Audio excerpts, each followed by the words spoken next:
অবশেষে পাওয়া গেল জাতীয় নির্বাচনের রোডম্যাপ। এতে রয়েছে সেপ্টেম্বরের শেষে রাজনৈতিক দল ও অংশীজনদের সঙ্গে সংলাপ সহ ২৪ কর্মপরিকল্পনা। তবে তফসিলের তারিখ দেয়া হয়নি। বৃহস্পতিবার দুপুরে ইসি সচিব জানান, ৩১ অক্টোবর সম্পূরক তালিকার পর চূড়ান্ত ভোটার তালিকা পাওয়া যাবে ৩০ নভেম্বর। মধ্য সেপ্টেম্বরে রাজনৈতিক দলের প্রাথমিক নিবন্ধন আর এর গেজেট আসবে সেপ্টেম্বরে।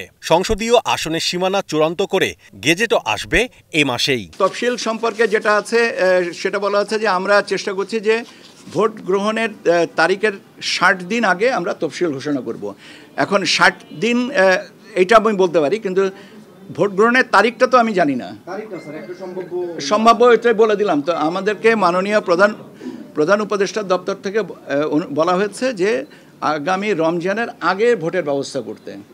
এখন আগামী রমজান আমার যদি ভুল না হয়ে থাকে তাহলে ১৭ বা ১৮ ফেব্রুয়ারি বা ১৯ তারিখে এরকম দিকে হবে। কাজে আপনি ওইভাবে হিসাব করে নিতে পারেন। আমাদেরও হিসাবটা ১৭ কি ১৮, আবার রমজানের সাথে তো চাঁদ দেখার ব্যাপার আছে। আমাদের কর্মপরিকল্পনা রাজনৈতিক দলগুলো যখন অংশীজনদের সাথে আমরা আলোচনা হবে, তখন তাদের যদি কোনো মতামত থাকে আমাদের নিশ্চয়ই বলবেন। এবং আমি তো বলেছি যে এটার সাথে সংযোজন হতে পারে, বিয়োজন হওয়ার কোনো সুযোগ নেই। এছাড়া ভোট কেন্দ্রের তালিকা ৫ অক্টোবর চূড়ান্ত করে গেজেট দেয়া হবে ভোটের ২৫ দিন আগে। স্বচ্ছ ব্যালট বক্স প্রশ্নে ফয়সালা ৩০ নভেম্বর।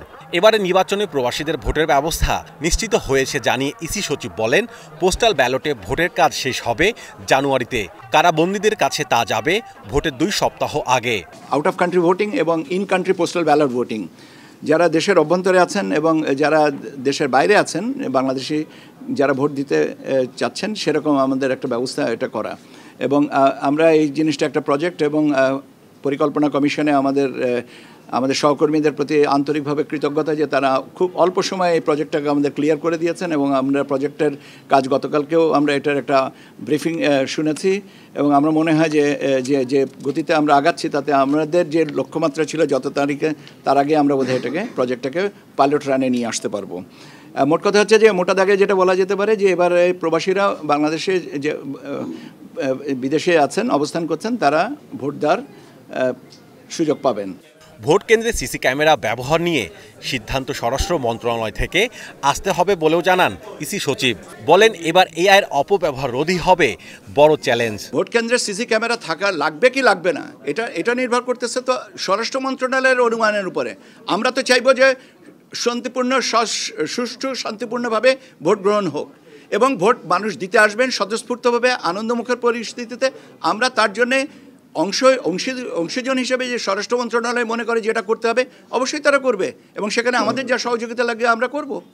পাশাপাশি আইন বিধি সংস্কার, ম্যানুয়াল নির্দেশিকা তৈরি, নির্বাচনী বাজেট বরাদ্দ থেকে শুরু করে টেলিযোগাযোগ সুসংহত ও ডিজিটাল মনিটর, যন্ত্রপাতি সংযোজনের প্রসঙ্গ এসেছে রোডম্যাপে। বলা হয়েছে বেসরকারি প্রাথমিক ফল প্রচার প্রদর্শন প্রকাশের কথাও। আপনাদের সাথে যখন আলোচনা করব তখন আপনারা এটা বলার সুযোগ পাবেন। Mahmudul Hasan, star news, Dhaka. আমার জীবনে কি দুর্ঘটনা ঘটবে না।